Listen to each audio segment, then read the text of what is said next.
അസ്സാം വലൈക്കും. നമ്മുടെ കാസർഗോട്ടെ സയ്യിദ് അബ്ദുൽ കരീം അൽ ഹാദി തങ്ങളുടെ ചെറിയ മോൻ്റെ പിറന്നാളല്ലേ, ജന്മദിനല്ലേ, ബർത്ത്ഡേ അല്ലേ? അപ്പോൾ ഞാൻ എന്താ പറയുക, യാദൃശികമായി ഇവിടെ എത്തിയതാണ്.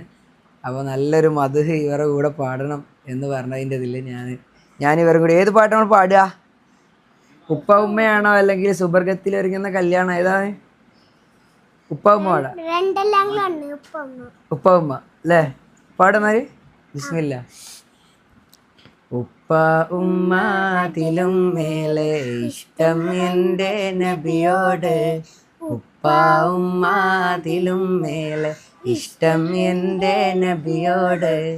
ലാ യുഅ്മിനു അഹദും ബില്ലാഹ്, ലാ യുഅ്മിനു അഹദും ബില്ലാഹ് ഇല്ലാ ബിഹുബ്ബി റസൂലില്ലാഹ്.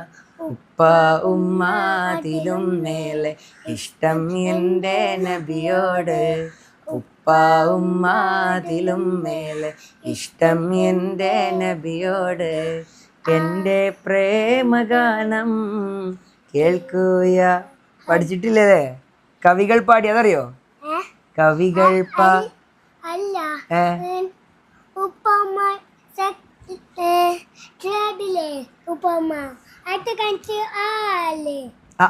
ഉണ്ടല്ലേ?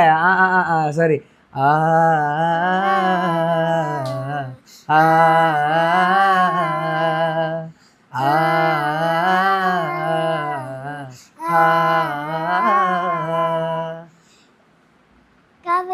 പാടി പാടി കവിത ഇനിയും ബാക്കി, കവികൾ പാടി പാടി കവിത ഇനിയും ബാക്കി.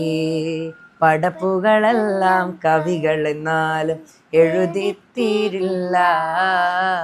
നബിയുടെ മദ്ഹിലലിഞ്ഞവരെ നിങ്ങൾക്കല്ലേ ഫിർദൗസ്, നബിയുടെ മദ്ഹിലലിഞ്ഞവരെ നിങ്ങൾക്കല്ലേ ഫിർദൗസ്. അങ്ങേക്കൊരായിരം സമ്മാനമായി അങ്ങിലേക്ക് വരട്ടെ ഞാൻ, അങ്ങേക്കൊരായിരം സമ്മാനമായി അങ്ങിലേക്ക് വരട്ടെ ഞാൻ.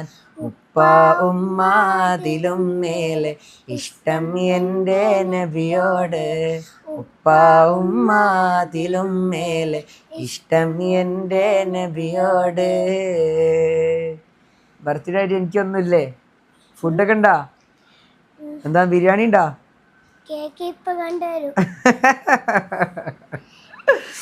അപ്പോൾ നമ്മളെ കുറേ കുട്ടികള്, പിന്നെ ഇതുപോലെ ഉപ്പ ഉമ്മ അറിയുന്ന ധാരാളം കുട്ടികളുണ്ടാവും അല്ലേ? അവരോട് എല്ലാവരോടും ഹായ് പറഞ്ഞ. ഹായ് ഹായ് പറ. അതാ ഹായ് പറ. നമ്മുടെ കുട്ടികളെ നല്ല അവരുടെ സന്തോഷ നിമിഷങ്ങളിൽ, സന്തോഷ ദിവസങ്ങളിൽ പ്രത്യേകിച്ച് ഇങ്ങനെയുള്ള നല്ല നല്ല കാര്യങ്ങളുമായി അവരെ പ്രോത്സാഹനം കൊടുത്തു കഴിഞ്ഞാൽ അവർ ഒന്നുമല്ല, അവർ വെറുതെ ഇങ്ങനെ സൈഡിലാക്കി കഴിയുമ്പോഴാണ് കുട്ടികൾക്ക് വേറെ മറ്റു ഭാഗങ്ങളിലേക്ക് തിരിയാൻ കഴിയുക. ഞാൻ വളരെയേറെ ഇഷ്ടപ്പെടുന്ന ഒരു കുടുംബമാണ് കരീം തങ്ങളുടെ കുടുംബം. അവരുടെ മക്കളുമായും അവരുടെ ഫാമിലിയായിട്ടും ഭയങ്കര ആത്മബന്ധം പുലർത്തുന്ന ഒരാളാണ് ഞാൻ. അതുകൊണ്ടാണ് കുട്ടി ഇത്രയേറെ എന്നോട് എന്താ പറയുക, ഒരു സുഹൃത്തിനെ പോലെ നിന്നത്. അപ്പോൾ ഹാപ്പി ബർത്ത്ഡേ.